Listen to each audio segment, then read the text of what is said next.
Have you ever smiled, not because something was funny, but because crying would have given someone exactly what they wanted? Soft laugh. That was me, standing in the middle of my own son's wedding reception, holding a glass of champagne that had long since gone warm, pretending I hadn't just heard the most humiliating introduction of my life. My own sister looked straight at a table full of strangers, raised her glass, and said with a cheerful smile, "Oh, this is my sister Melanie. She's the unemployed one who basically lives off the family." Awkward silence. You could actually hear the room stop breathing. Forks froze in midair. Conversations died. People smiled politely. That uncomfortable smile people wear when they don't know whether they're supposed to laugh. Someone quietly looked away. Someone else took a sip of wine. My son, my beautiful son, was too busy greeting guests to hear what she'd just done. And I laughed. Small, practiced laugh. I'd become very good at laughing, because after 3 years, humiliation no longer arrived like a knife. It arrived like rain, expected, predictable, almost familiar. But then, something happened that no one, especially not my sister, could have imagined. The man standing beside her, the CEO she'd been trying to impress all evening, slowly lowered his wine glass onto the white tablecloth.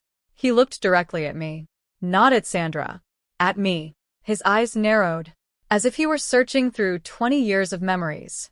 And suddenly, the smile disappeared from his face. "What?" he said, quietly. "Did you say your name was?" Before I tell you why that single question changed everything, let me tell you why I was standing alone at the edge of my son's wedding in the first place. Because none of this started at the wedding. It started 3 years earlier, with a phone call. My name is Melanie Sinclair. I'm 46 years old. For most of my adult life, I wasn't invisible. People waited for me before meetings began. Executives rearranged schedules around mine. Companies hired me when millions of dollars depended on making the right decision. I spent over 20 years building a career that people admired, not because someone handed it to me, because I earned every inch of it. Late nights, early mornings, missed birthdays, cross-country flights, weekends inside conference rooms. I gave my life to work, and work rewarded me generously. By 43, I was weeks away from becoming managing partner at one of the largest strategy firms in the country. It had been my dream. For over 2 decades, everything, every sacrifice, had led to that moment. Then my phone rang. I almost ignored it. I was standing outside a boardroom on the 40th floor, reviewing the presentation that would likely determine the rest of my career. The caller ID said, "Mom." I smiled. She rarely called during work. I assumed she'd forgotten how to use her television remote again. "Hi, Mom." There was silence. Her voice, small, fragile, not the voice that raised me, the voice of someone already frightened. "Melanie, I've been to the doctor." My stomach tightened. "They found something." I leaned against the hallway window, overlooking the city. "What kind of something?" She inhaled slowly. "Pancreatic cancer." Everything around me simply stopped. People continued walking through the hallway. Phones continued ringing. Elevators continued opening. But none of it reached me anymore. Only 4 words. Stage 4. Pancreatic cancer. The doctor had given her numbers. Months. Maybe less. Maybe more. No promises. No miracles. Only time. Very little of it. I remember standing there, looking down at thousands of people moving through the city below, each of them rushing somewhere important, each of them believing tomorrow belonged to them. And suddenly, my promotion, my title, my career, felt impossibly small. I walked back into the boardroom. 20 people turned to look at me. They expected the presentation. Instead, I closed my laptop. "I'm withdrawing my name." Silence. One partner frowned. "What do you mean?" "My mother is dying. I won't be taking the promotion." Someone actually said, "Perhaps you should think this through." I smiled politely. "I already have." Then I walked away. 20 years. I had. With one sentence. That evening, I called my younger sister, Sandra. We'd never been especially close. Not enemies. Not friends. Simply sisters who happened to grow into different women. She answered on the second ring. I explained everything. The diagnosis. The prognosis. The treatments. Then I said, we need to figure out how we're going to take care of Mom. There was a long pause. Finally, Sandra sighed. I can't. Just like that. I've worked too hard to get where I am. If I step away now, I'll lose everything. I understood. More than she knew. Because I knew exactly what she'd spent years building. I also knew what it cost to build it. She wasn't selfish. Not then. She was terrified. Terrified that stepping off the ladder, even for a moment, would mean never climbing back on. So I said, I'll do it. Without hesitation. Without resentment. Without asking anyone else. Because she was my mother. And there wasn't another decision to make. Looking back, that was the moment our lives divided. Sandra kept climbing. I stepped away. At first, people called. They checked in. They asked how Mom was doing. Then, the calls became less frequent. Then, they stopped. That's the strange thing about disappearing from professional life. People don't decide to forget you. They simply move on. Another meeting. Another project. Another promotion. The world keeps spinning. Even while yours has completely stopped. Caring for someone who's dying isn't dramatic. Movies always show the final goodbye. The tearful speech. The last breath. Real life isn't like that. Real caregiving is repetition, medication, appointments, laundry, insurance forms, hospital corridors, learning which nurse smiles with her eyes, and which one smiles only because she's exhausted. It's waking up every 2 hours to make sure someone is still breathing. It's pretending everything will be okay, even when both of you know it won't. I sold my apartment, moved into a smaller place, used my savings to stretch every month just a little farther. Every morning, I'd drive Mom to treatment. Every evening, I'd help her eat. Some days, she could barely lift a spoon. Other days, she apologized for becoming a burden. I'd laugh. Oh, Mom, you changed my diapers. We're barely even. Soft laugh. She'd laugh too. Then we'd both pretend not to notice how thin she'd become.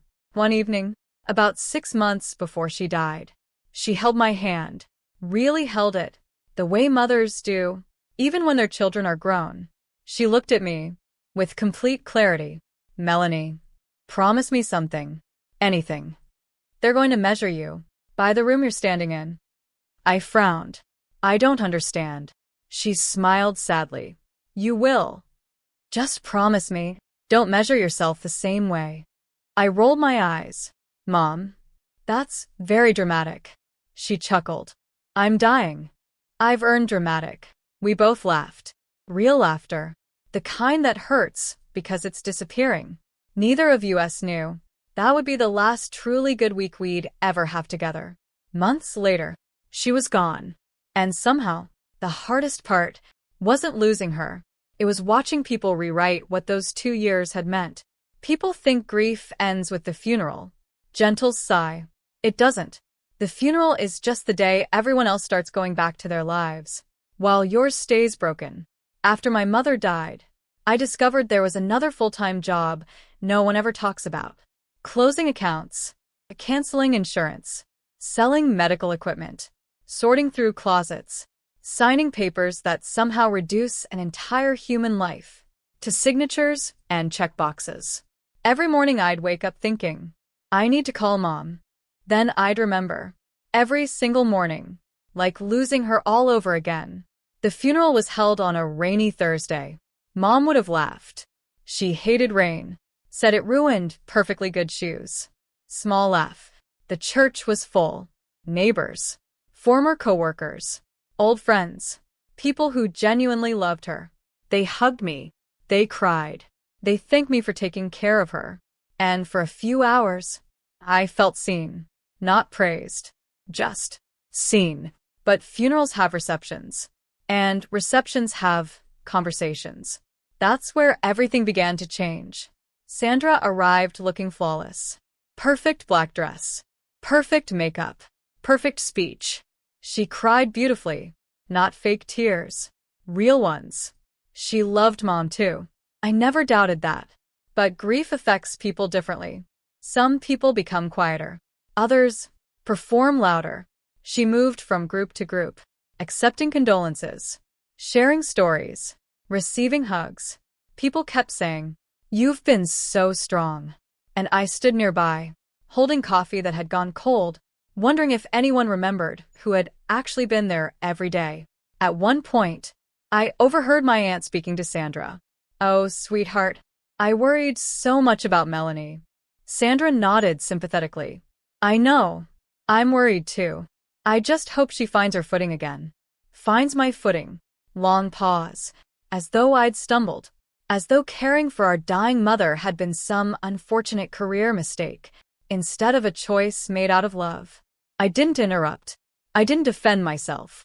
I simply stood there, holding a casserole dish someone had brought, listening to another person quietly rewrite my life. Over the next few months, it happened again. And again. And again. Friends would ask, "So, what are you doing now?" Not, "How are you?" Not, "How are you coping?" just. "What do you do?" When I answered honestly that I'd stepped away from consulting to care for my mother, their faces always changed. First admiration, then discomfort, then pity. "Oh, so, you're looking for work?" As though the caregiving itself hadn't been work. As though those 2 years had been blank space. Sandra's version of the story spread naturally. Not because she lied outright. She didn't have to. She simply left things out. She'd tell people, "Melanie left consulting a few years ago." True. She's been between jobs. Technically true. She's trying to figure out what's next. Also true. Notice what disappeared. The hospitals. The chemotherapy. The midnight emergencies. The feeding tubes. The fear. Without those pieces, I sounded like someone who'd simply stopped succeeding. And people believe the version of the story that's easiest to understand. About a year passed. The grief softened. Not disappeared. Softened. I started sleeping through the night again. Some mornings, I even caught myself humming while making coffee. The guilt that followed those moments was almost unbearable. How dare life continue? How dare the sun rise? After hers had set, then one afternoon, My phone rang. Ethan, My son. the brightest thing in my world. I answered immediately. "Hi, sweetheart." His voice was practically glowing. "Mom, I'm getting married." I started crying before he even finished the sentence. Happy tears. The kind I hadn't cried in years. He told me everything. Her name was Claire. They'd met through work. She was kind, funny, patient. The sort of woman who made him a better man simply by standing beside him. By the end of the conversation, my cheeks hurt from smiling. For the first time since losing Mom, I was excited about tomorrow. Then, his voice changed. You know that tone people use, right before saying something they wish they didn't have to say? "Mom, can I ask you something?" "Of course." He hesitated. "It's about Aunt Sandra." Immediately, my heart tightened. He took a deep breath. You know how she is." I stayed quiet. I really don't want any drama at the wedding." Another pause. "So if she says something, could you just let it go?" I closed my eyes. Not because I was angry, because I understood. My son wasn't choosing her. He was choosing peace. He loved us both. And he was terrified of spending his wedding day managing family conflict. "I promise." I said it immediately. "I won't argue with her. I won't embarrass you. I won't make your day harder." His relief was immediate. "Thanks, Mom. I knew you'd understand." We talked another 20 minutes. Flowers. Guests. Music. The venue. Then, Just before hanging up, I asked casually, "So, where are you working these days?" he laughed. "You forgot. I told you months ago. I work at Meridian Strategy Group." The name sounded familiar. Very familiar. Then he added, And Sandra actually helped me get the interview. She's been amazing.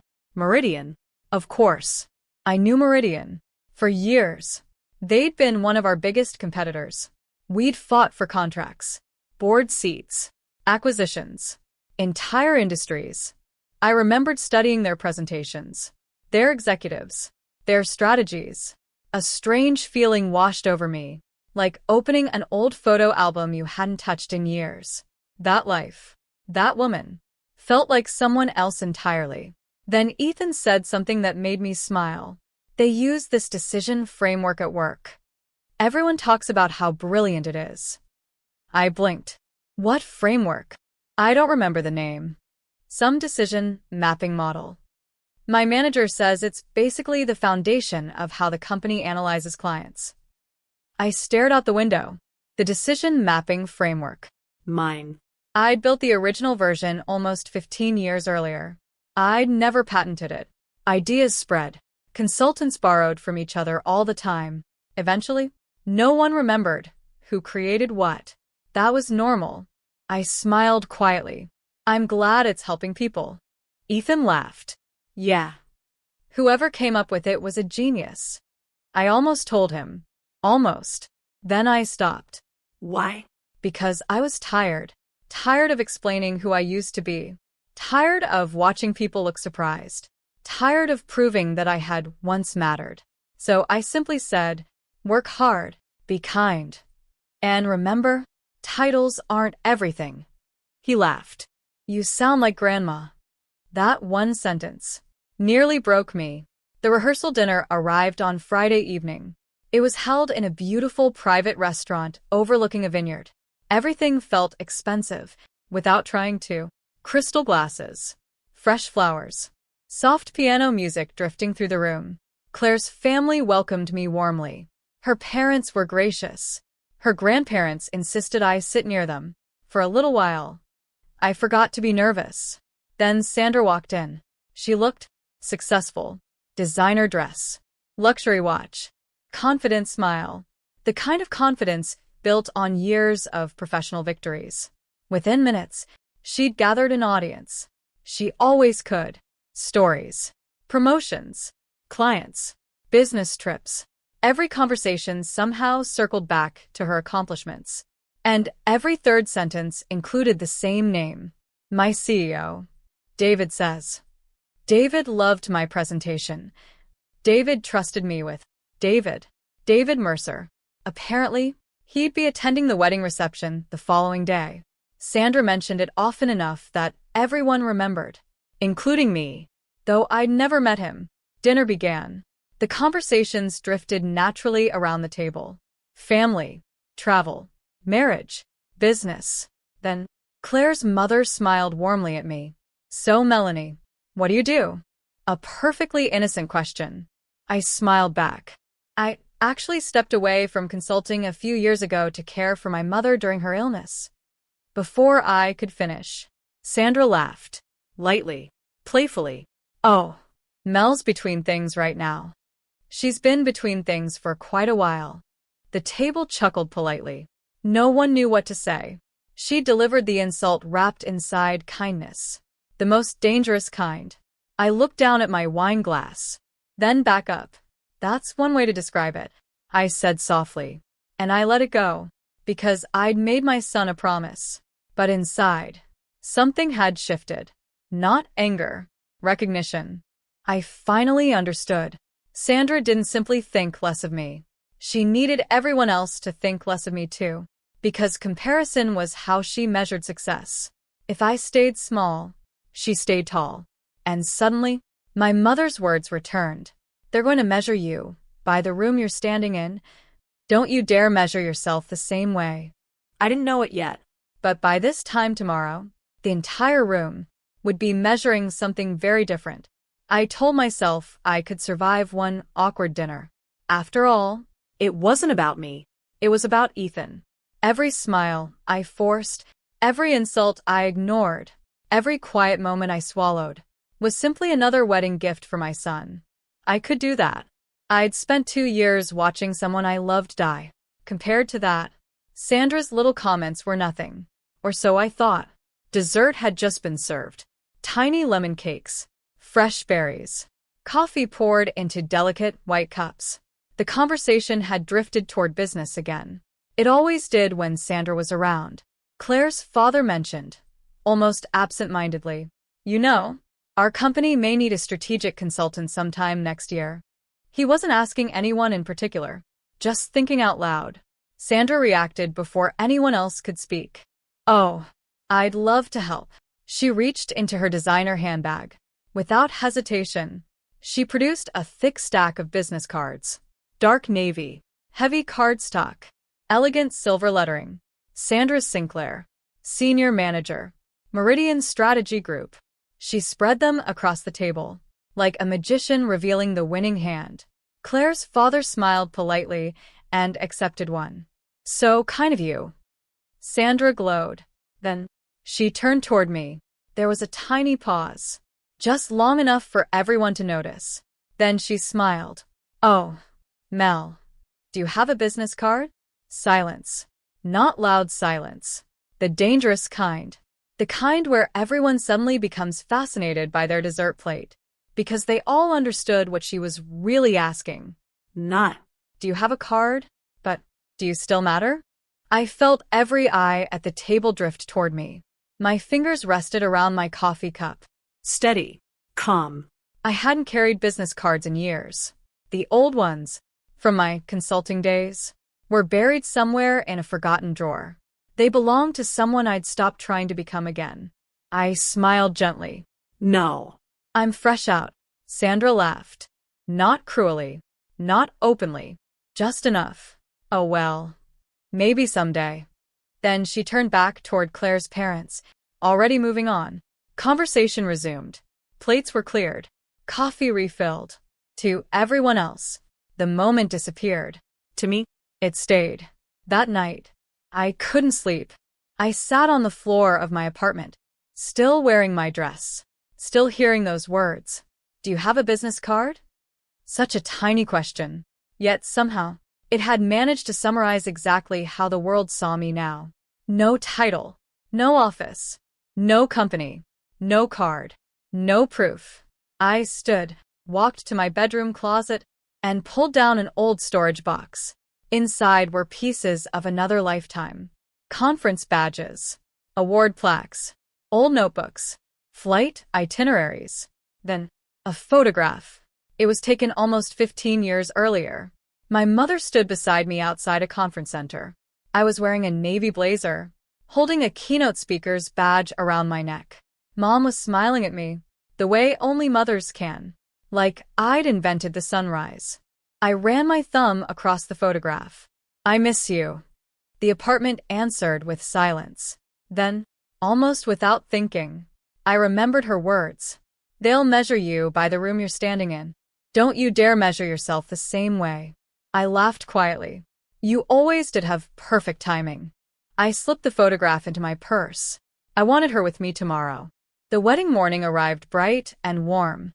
The vineyard looked like something from a postcard. Rows of green vines stretched across rolling hills. White chairs faced a flower-covered arch. Music floated through the air as guests slowly arrived. Everyone looked happy, hopeful, beautiful, exactly as weddings should be. I stayed in the background, helping where I could, straightening flowers, greeting relatives, refilling water glasses. Invisible work, the kind I'd become very good at. About an hour before the ceremony, someone knocked softly on the bridal suite door. Actually, it wasn't the bridal suite. It was the little preparation room where Ethan was getting dressed. I opened it. My son stood there holding a tie, half-tied, completely tangled. He smiled sheepishly. "Mom, I still can't do this thing." I burst into laughter. "You've been wearing ties since high school." "I know." I panic every single time. Some things never change. He stood in front of the mirror while I fixed it, the same way I'd done before every school dance, every graduation, every interview. As I tightened the knot, our eyes met in the mirror. He looked nervous, excited, overwhelmed. Then, unexpectedly, his expression softened. "Mom, I'm sorry." "For what?" He hesitated. for asking you to ignore Aunt Sandra. You shouldn't have had to promise that. I smiled. You weren't protecting her. You were protecting your wedding. He looked down. I still feel bad. I placed both hands on his shoulders. Honey, this day belongs to you. Nothing else.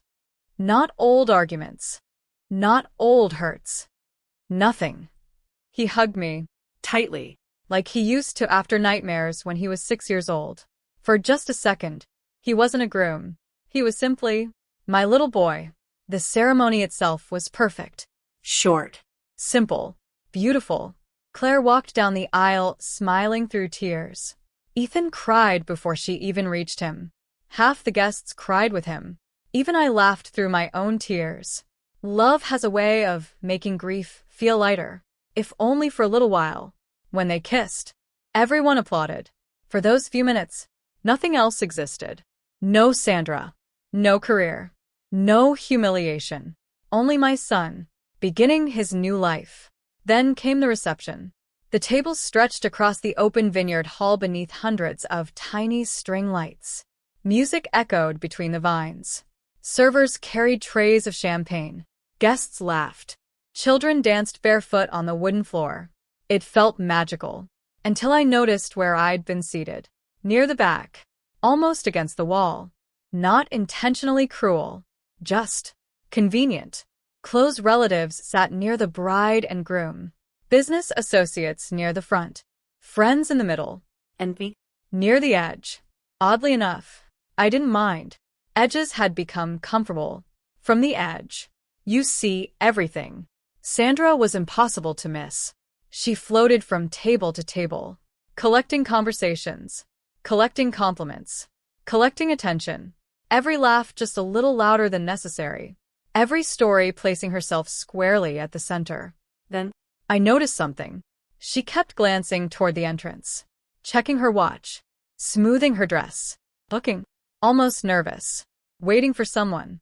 About 20 minutes later, the room shifted, not dramatically. subtly. People stood a little straighter. Several Meridian employees walked toward the entrance. Someone whispered, "He's here." Sandra's face lit up. A silver-haired man entered the reception. Mid-50s. Tailored charcoal suit. Calm expression. The kind of confidence that doesn't need to announce itself. He wasn't loud. Didn't dominate the room. Yet somehow, the room adjusted around him anyway. I knew immediately. David Mercer. Meridian CEO. Sandra hurried across the room, almost too quickly. She greeted him enthusiastically, accepted his handshake with both hands, laughed at something he said, then remained beside him, constantly, refreshing his drink, introducing him to guests, agreeing with every sentence, watching his reactions. I'd seen that dance before. Corporate ambition has its own choreography, and Sandra knew every step. From my seat, I simply watched, not with resentment, with familiarity. Years ago, I'd been the person others hovered around, the executive everyone wanted 5 minutes with, the decision maker. Funny how quickly life changes. One day, everyone wants your attention. The next, they're asking if you have a business card. Claire came over during dinner. She sat beside me for a moment. "You okay?" "I've never been better." She looked at me carefully. "I don't think that's true." I smiled. "It is today." She reached over, squeezed my hand. "I just wanted you to know. I'm really glad you're here." Such simple words. Yet somehow, they carried more kindness than anything I'd heard in years. Across the room, Sandra suddenly looked toward me, then toward David, then back at me. A smile slowly spread across her face. Not warm, calculated. I'd seen that smile before, usually right before she said something that sounded harmless, but wasn't. She said something quietly to David. He nodded politely. Then, to my surprise, they both started walking toward my table. I felt my stomach tighten, not from fear, recognition. I knew exactly what she was about to do. She wasn't bringing him over to introduce us. She was bringing him over to demonstrate the difference between us. Successful sister, failed sister, manager, unemployed woman. She wanted her CEO to admire how gracious she was, despite having someone like me in her family. I placed my champagne glass gently onto the table, straightened my shoulders. An old instinct returned, the instinct that used to carry me into hostile boardrooms. Calm. Steady. Prepared.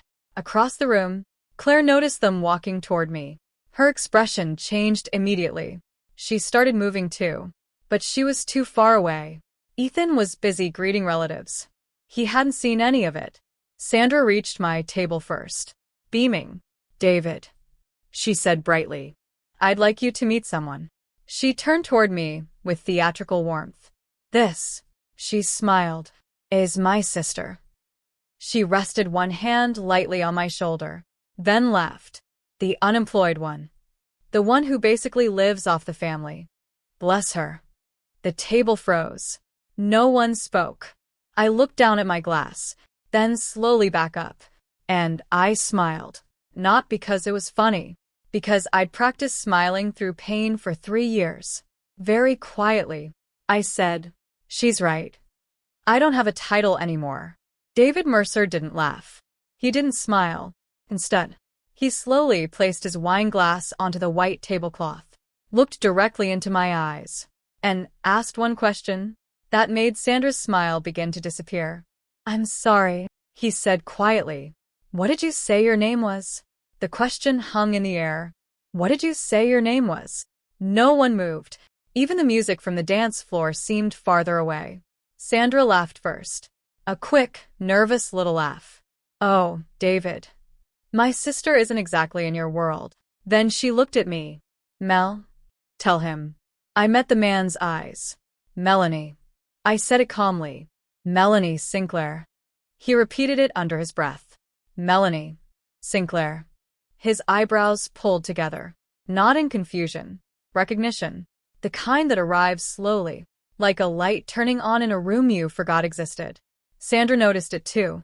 "You've probably heard the name somewhere." She chuckled. "It's common enough." But David wasn't listening to her anymore.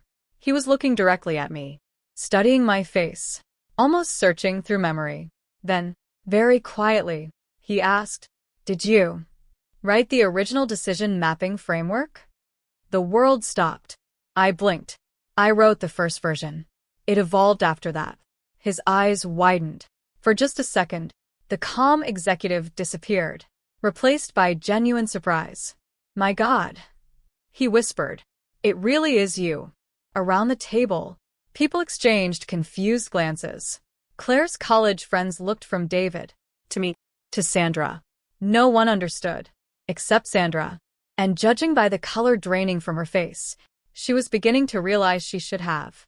David actually smiled. Not the polite smile executives wear at networking events. A real one. The kind born from finding something unexpectedly valuable. He shook his head slowly. "For 3 years. We've been trying to find you." I frowned. "I'm sorry?" "Our recruiting department. Our board. My executive team." He gave a quiet laugh. "We all assumed you joined a competitor. Or retired overseas. You simply disappeared." Sandra stared at him. "What? You were looking for her?" David turned toward Sandra for the first time since asking my name. "I've been looking for Melanie Sinclair since my first month as CEO." Sandra's mouth opened. Closed. Opened again. I don't understand." He looked genuinely puzzled. "You work at Meridian. You know our decision architecture." She nodded uncertainly. "Of course. It's the foundation of everything we do." "Exactly." He looked back at me. "She built it." Silence. Not awkward silence. Stunned silence. The kind that settles over people when reality changes too quickly to process. One of Claire's uncles actually whispered, "What framework?" David answered without taking his eyes off me. "The system our entire consulting division is built on. The one every analyst learns during onboarding. The methodology that's helped us win hundreds of millions in contracts." He smiled again. "Her work." I felt strangely embarrassed. It wasn't just me. Hundreds of people improved it over the years. David nodded. "Of course. but someone built the foundation. You. He laughed softly. You have any idea how many meetings I've sat through listening to people praise that framework? I've quoted it myself. He shook his head again. And all this time, I couldn't find the woman who created it. Sandra finally found her voice. But she looked at me, then back at David. She hasn't worked in years. His expression changed. Only slightly. What happened? It wasn't a business question. It sounded personal, respectful. I answered honestly. My mother was diagnosed with stage 4 pancreatic cancer. I left consulting to care for her. She passed away last year. Nothing more. Nothing less. David didn't speak immediately. He simply looked at me. Really looked at me. Then he exhaled slowly. So, while my recruiters searched every major consulting firm in North America, you were sitting in hospital rooms. I nodded. Mostly. And hospice. And then a funeral. His face softened. I am so very sorry. There was no corporate polish in those words. Just simple humanity. Sandra suddenly laughed. Too loudly. Trying desperately to reclaim the conversation. Well, that was years ago. The industry's changed. Things move fast. She smiled toward David. I'm sure you understand. It's difficult to step away for that long. I recognized the tone immediately. The tone she'd always used. The one that quietly translated sacrifice into failure. David looked at her. Not angrily. Curiously. As opposed to caring for your dying mother? Sandra froze. Well, I didn't mean… No. He interrupted gently. I know exactly what you meant. For the first time all evening, the warmth disappeared from his face. He turned back toward me. When my recruiters couldn't find you, I assumed someone had made you an impossible offer. We even checked overseas firms. I laughed softly. I've never left the country. He smiled sadly. I know that now. A server approached carrying fresh champagne. No one reached for a glass. No one even noticed. Every nearby table had fallen silent. People weren't pretending not to listen anymore. They were openly watching. The dance floor behind us continued. The wedding carried on. But here, around our table, everything had narrowed into one conversation. David rubbed his chin thoughtfully. You know, there was a debate. I tilted my head. What debate? Whether the decision mapping framework should simply become anonymous company knowledge, or whether its creator deserved proper recognition. He smiled. I lost that argument, but I kept looking anyway. Sandra looked physically ill. I had no idea. I believed her. She genuinely hadn't known. Not because I'd hidden it, because she'd never asked. Not once in 20 years had my sister shown any real curiosity about what I actually did.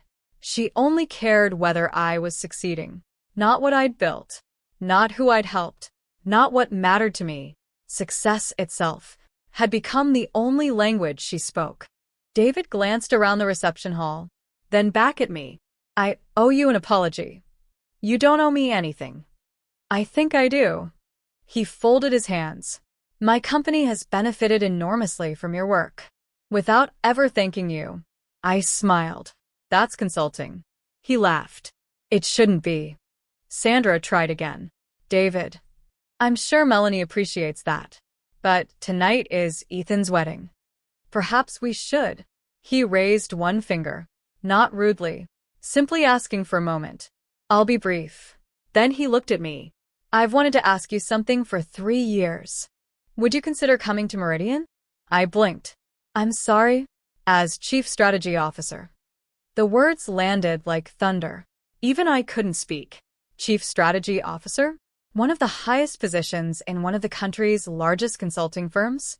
Across the table, someone dropped a fork. It clattered loudly against the floor. Nobody picked it up. Sandra stared at David as though she'd misheard him. Chief Strategy Officer? He nodded. Our board approved the position 2 years ago. We simply never found the person it was designed for. Then he smiled directly at me. It was always yours. I actually laughed. A genuine laugh. Not because it was funny, because it was impossible. I haven't worked in 3 years. So, I've been completely out of the industry. So, I don't even have business cards. His smile widened. I couldn't care less. I looked down at my hands, the same hands that had held medicine cups, hospital blankets, my mother's trembling fingers, hands Sandra believed had become empty. David looked at those same hands and somehow saw everything they had built, everything they had carried, everything they still could. Sandra suddenly spoke, almost pleading. David, surely we should discuss this at the office. He turned toward her slowly. I don't believe we're discussing business. We're discussing people. There was a difference, a very important one, and everyone at that table could feel it. Then his eyes settled on Sandra. Calm. Measured. Disappointed. I've heard you speak about colleagues before. I assumed it was competitiveness. I've heard you criticize people. I assumed it was ambition. He paused. But tonight, I watched you introduce your own sister, the woman whose work helped shape this company, as the unemployed one who lives off the family. His voice remained quiet, which somehow made every word heavier. I've led organizations for 30 years. I've learned something. Skill can be taught. Character usually can't. Sandra looked as though the ground had disappeared beneath her feet. David, I didn't mean. No, he said gently. I think you meant exactly what you said. And for the first time since I'd arrived at the wedding, my sister had absolutely nothing left to say. No one spoke. Not because they didn't have questions. Because no one wanted to be the first person to interrupt what had just happened. The reception hall continued around us. Music floated softly beneath the string lights. Champagne glasses clinked. Children laughed somewhere near the dance floor. But at our table, time had stopped. Sandra stood perfectly still. Her hand rested on the back of a chair so tightly her knuckles had turned white. She looked from David to me and back again, as though she were waiting for someone to laugh and admit this had all been an elaborate misunderstanding. No one did. David broke the silence. Melanie, I know this isn't the right setting. His voice remained calm, professional, but opportunities sometimes arrive at inconvenient moments. He smiled faintly. And frankly, I've already waited 3 years. A few guests nearby exchanged glances. 3 years. The number carried its own weight now. 3 years I'd spent caring for my mother. 3 years he'd spent trying to find me. 3 years my sister had quietly introduced me as someone who had simply fallen behind. I folded my hands in my lap. I appreciate your confidence. I truly do, but I haven't led a company in years. David didn't hesitate. You haven't stopped leading. You've simply been leading somewhere the business world refuses to notice. That sentence landed somewhere deep inside me, because he wasn't talking about boardrooms. He was talking about hospital rooms, about quiet sacrifices, about work no one applauds. Sandra finally found enough air to speak. David, I'm sure Melanie is flattered, but this really isn't. He looked at her, not harshly, simply firmly. Sandra. She stopped immediately. I've listened to you all evening. I'd like to hear your sister. The words weren't loud. They didn't need to be. Sometimes dignity carries more authority than volume ever could. Sandra lowered her eyes. For the first time in my life, my sister had been asked to be quiet. David reached into the inside pocket of his jacket. He pulled out a single business card. Unlike Sandra's, it wasn't flashy. Simple white. Heavy paper. His name. His title. Nothing more. He placed it gently on the cocktail table beside us. I'd like you to think about it. No pressure. No deadlines. But if you're willing, I'd like you to come back. He didn't slide the card toward me. He simply left it there. An invitation, not a demand. My eyes settled on that little rectangle of paper. It was strange. 24 hours earlier, Sandra had humiliated me because I didn't have a business card. Now, one of the most powerful executives in the industry was placing his own in front of me. Life has an unusual sense of symmetry. Around us, people began whispering. I could hear fragments. Chief Strategy Officer. That's huge. Was she really that successful? I had no idea. Neither had most of them, because I'd stopped telling people. Eventually, when enough people assume you've become ordinary, you begin believing it yourself. Ethan finally reached our table. His face was pale. He'd clearly heard pieces of the conversation. He looked at David first, then at Sandra. Finally, at me. Mom, What? what is happening? Before I could answer, David smiled warmly. I'm afraid your mother has been keeping secrets. Ethan frowned. My mom doesn't keep secrets. I laughed softly. Apparently I do. David turned toward my son. Young man, do you know who created the analytical framework your company uses every day? Ethan shrugged. No. It's always been there. David smiled. It hasn't always been there. Then he pointed gently toward me.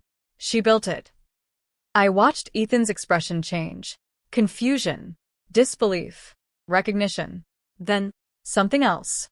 The realization that he didn't actually know the full story of his own mother. He looked at me as though seeing me for the first time. Mom, you never told me. I smiled sadly. You never asked. His face fell. Not because I'd accused him, because he realized it was true. He sat down beside me. When I was little, I knew you traveled a lot. I knew you worked.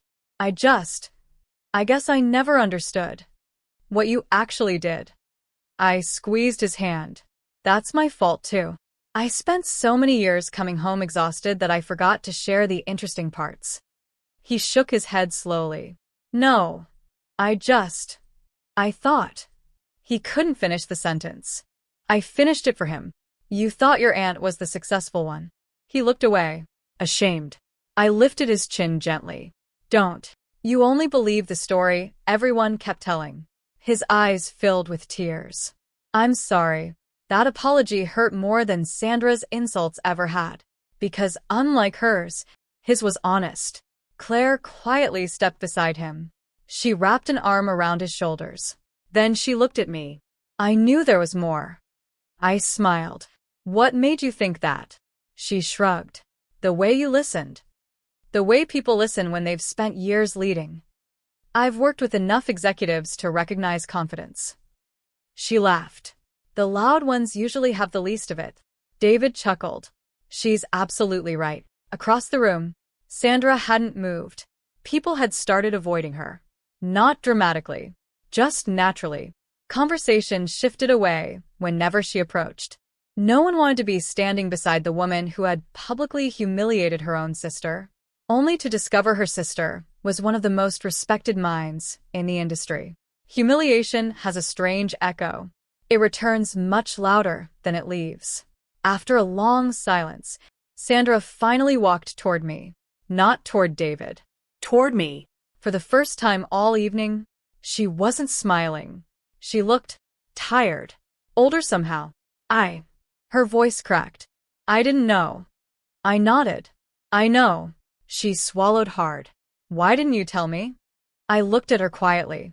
Would it have changed anything? She opened her mouth. Nothing came out, because we both knew the answer. It wouldn't have. You never asked what I'd done. I said it gently. You only asked whether I was still doing it. She closed her eyes, as though every sentence I'd spoken had become another mirror she hadn't wanted to look into. After nearly a minute, she whispered something so softly I almost missed it. I always thought you were the one everyone remembered. I stared at her. She laughed bitterly. Even when we were kids, teachers remembered you. Neighbors remembered you.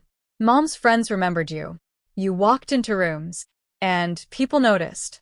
I spent my whole life trying to catch up. For the first time, I understood. Really understood. This had never been about my unemployment, or my career, or even my caregiving. It had started decades earlier. 2 little girls, growing up in the same house. One believing she was always standing in someone else's shadow. My anger softened, not disappeared. Softened. Because pain explains behavior. It doesn't excuse it, but it explains it. Sandra looked toward David, then back at me. I've ruined everything. There was no performance left in her voice. Just exhaustion. I answered honestly. No. You ruined tonight, but tomorrow is still yours to decide. She stared at me, as though she couldn't understand why I wasn't enjoying this. The truth was, I wasn't. Victory built on someone else's destruction has always tasted empty.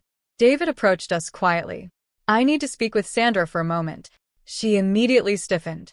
I understand. He nodded politely. But before we do, he turned toward me. I'd still like you to think about my offer. Then he smiled. No pressure. I've already waited 3 years. I can wait a little longer. He and Sandra walked a short distance away. Far enough to speak privately. Near enough that everyone could see. Nobody could hear the conversation. But everyone watched. Sandra spoke first. Rapidly. Trying to explain. David listened. Hands folded. Expression calm. Eventually, he spoke. Only a few sentences. Sandra's shoulders slowly collapsed. When the conversation ended, she nodded once. Quietly. Then walked toward the exit alone. Without saying goodbye to anyone. Without collecting attention. Without looking back. I watched her disappear through the vineyard doors. And, to my own surprise, I didn't feel triumphant. I felt sad. Not for what she'd lost. For what she'd spent her entire life chasing. Approval. Recognition. Status. Things that disappear the moment someone with more status walks into the room. Claire slipped her hand into mine. You okay? I smiled. I think, for the first time in years, I actually am. David returned carrying the same business card. He placed it in front of me once more. I'll leave this with you. You don't have to answer tonight. I looked down at it. The title, the opportunity, the salary I could only imagine, the life I used to dream about, everything I'd worked 20 years to reach, had somehow found its way back to me. Everyone around the table already knew what they expected me to say. Yes. Of course, yes. Who would ever refuse an offer like that? I picked up the card, held it between my fingers, looked at it for a long moment. Then, I looked up at David Mercer, smiled, and said 5 words that shocked everyone at the table. I'm afraid my answer is. I'm afraid. I said quietly. My answer is no. For a heartbeat, no one reacted. Even David Mercer simply looked at me, not disappointed, just surprised. Around us, the whispers stopped. Someone nearby actually lowered their champagne glass without taking a sip. Because everyone expected the same ending. The forgotten executive returns. The powerful CEO offers her dream job. She accepts. The credits roll. Life doesn't usually work that neatly. And neither did mine. David smiled faintly. May I ask why? His voice held genuine curiosity, not persuasion. I appreciated that. I looked down at the business card still resting between my fingers. 20 years earlier, I would have accepted before he finished the sentence. 3 years earlier, I probably would have cried with relief. Tonight, I simply smiled. Because I don't need someone else to restore my life anymore. He remained silent. Listening.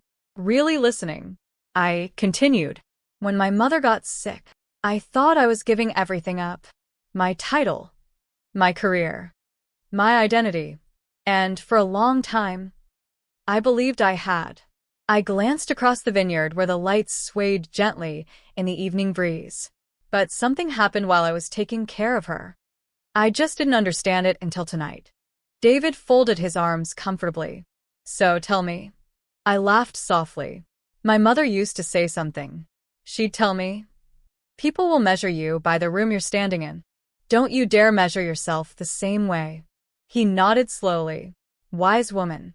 The wisest I've ever known. I looked around the reception hall.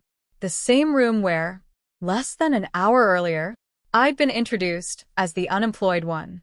The same room where my worth had been measured by the absence of a business card. Then I looked back at David. 3 years ago. If you'd offered me this position, I would have believed it made me valuable. But tonight, I realized something. My value never left. People simply stopped noticing it. The word surprised even me. because they were true, completely true. For 3 years, I'd allowed strangers, friends, family, even myself, to confuse visibility with worth. They aren't the same thing. Not even close. David smiled. A slow, genuine smile. I wondered. What? What kind of person walks away from becoming managing partner to care for a parent? He shook his head. Now I know. I gently placed his business card back on the table. I don't want another office. I don't want another boardroom. I don't want to spend the next 20 years chasing a bigger title. He didn't interrupt. I've already lived that life. And it gave me many wonderful things. But it also taught me something. The bigger the room, the easier it becomes to forget why you walked into it. Behind us, The music changed. a slow song. Guests drifted toward the dance floor. Ethan and Claire began their first dance. Everyone turned to watch, including us. For a long moment, none of us spoke. Finally, David asked quietly, "So, what do you want?" I smiled. "I want to build something. My own way. A place where people aren't judged by employment gaps, or titles, or business cards. A place where someone who spent 3 years caring for a dying parent isn't treated like they disappeared." He looked at me for several seconds, then laughed. Not because it was funny, because he admired the answer. "In 30 years, I've made this offer dozens of times. You know how many people have turned it down? I imagine very few. None." He smiled warmly. "You're the first." He picked up his business card, slipped it back into his jacket. Then, Almost immediately, took it out again. I laughed. "Changed your mind?" He shook his head. No. "I changed the offer." He handed it back to me. "This isn't an employment offer anymore. It's an invitation." I looked at him. "If you build that company, Meridian will become your first client." For a moment, I couldn't answer. Not because of the opportunity, because of what it meant. He wasn't trying to own my future. He was supporting it. There is a difference. A very important one. I stood, extended my hand. "Then, I'd be honored." He shook it firmly. "Good. I've always preferred working with people who know when to say no." Across the room, I noticed Sandra. She hadn't left after all. She stood near the vineyard entrance, holding her coat, watching us. Not angry, not jealous. Just quiet. I walked toward her. Alone. She looked exhausted. The confidence she'd worn all evening had disappeared. She looked like my little sister again. The girl who used to follow me around the backyard, trying to keep up. For several seconds, neither of us spoke. Then she whispered, "Are you here to say I told you so?" I smiled sadly. No. She looked confused. "I don't want to win. I just wanted you to stop believing I had to lose." Tears filled her eyes. "I was awful to you." "Yes. You should hate me." I thought about it. Really thought about it. "I don't." She stared at me. I was angry. I was hurt. But hate, it asks too much energy. And I'm tired. She laughed through tears. A small, broken laugh. "I spent my whole life competing with you." "I know. You weren't even competing back." No. "I wasn't." She looked down at the floor. "I thought, if people admired you less, they'd finally admire me more." I gently shook my head. "That isn't how admiration works." No. "It isn't." For the first time in years, she hugged me. Not the quick family hug people exchange at holidays. A real hug. Messy. Awkward. Full of regret. I hugged her back. Not because everything was suddenly fixed. It wasn't. Some wounds need years. Others never fully heal. Forgiveness doesn't erase consequences. It simply refuses to let bitterness become another inheritance. She stepped back. "What happens now?" I smiled. "You figure out who you are, when you're not trying to be better than someone else." She nodded slowly. "I don't know if I know how. You'll learn." So did I. Sandra left quietly. No dramatic exit. No final speech. Just one woman walking into the night. carrying the weight of choices she'd finally stopped pretending not to understand. I watched until she disappeared beyond the vineyard lights. Then I let her go. When I returned, Ethan met me halfway across the dance floor. Without saying a word, he wrapped me in the biggest hug I'd received since he was a teenager. "I'm proud of you," he whispered. My throat tightened. For what? For everything. I didn't know. I should have. I smiled into his shoulder. "You know now." He nodded. "And I'm never forgetting again." Claire joined us. She slipped her arm through mine. "You know, I've always wanted a mother-in-law who scares CEOs." I burst into laughter. The real kind. The uncontrollable kind. Even David laughed from across the room. The tension finally dissolved. The wedding became a wedding again. Exactly as it should have been. A year has passed since that night. People always ask what happened afterward. So, here's the truth. I started my own consulting firm. Not a giant company. Not an empire. Just 3 people. Carefully chosen. Brilliant. Kind. Curious. David Mercer kept his promise. Meridian became our very first client. Not because he owed me anything. Because he believed in what we were building. That single partnership opened every door we needed. Not once did I have to explain where I'd been. My work spoke for itself. Sandra eventually left Meridian. The company made its own decisions. Those weren't mine to make. We aren't close. Maybe we never will be again. But we speak. Sometimes. Birthdays. Holidays. The occasional phone call. Healing doesn't always restore what was lost. Sometimes, it simply teaches you how to carry it without bleeding. Ethan and Claire visit often. Last month, they shared wonderful news. They're expecting a baby. When Ethan told me, he hugged me the same way he did on his wedding day. Only this time, there was no uncertainty in his eyes. Only pride. Not long ago, I interviewed a woman. Her resume showed a 3-year employment gap. She looked terrified. Before the interview even began, She apologized. "I'm sorry about the gap. I was taking care of my father." She braced herself, waiting for the question she'd heard 100 times. Instead, I smiled. "What was he like?" She blinked. Then she started talking about fishing trips, bad jokes, hospital rooms, the last birthday they celebrated together. Halfway through, she began crying.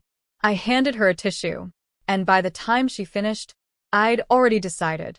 I hired her, not because she had cared for her father, because I recognized strength the world had mistaken for absence. Sometimes, people still ask what I do. I tell them I run a small strategy firm. But honestly, that isn't the answer anymore. The real answer is simpler. I build tables where people don't have to prove they deserve a seat. If you've stayed with me until the end, I want to leave you with one thought. Somewhere in your life, there is probably someone carrying invisible work. A parent, a sibling, a spouse, a friend, someone whose resume has a gap, because love demanded their time. Please, don't measure them by what they stopped doing. Measure them by who they chose not to abandon. Because titles fade, business cards get thrown away, companies change, but kindness, the quiet kind no one applauds, becomes part of who we are forever. And that is a legacy no promotion can ever replace. Soft pause. Thank you for spending this time with me. Until next time, take care of the quiet people. Sometimes, they're carrying the strongest stories of all.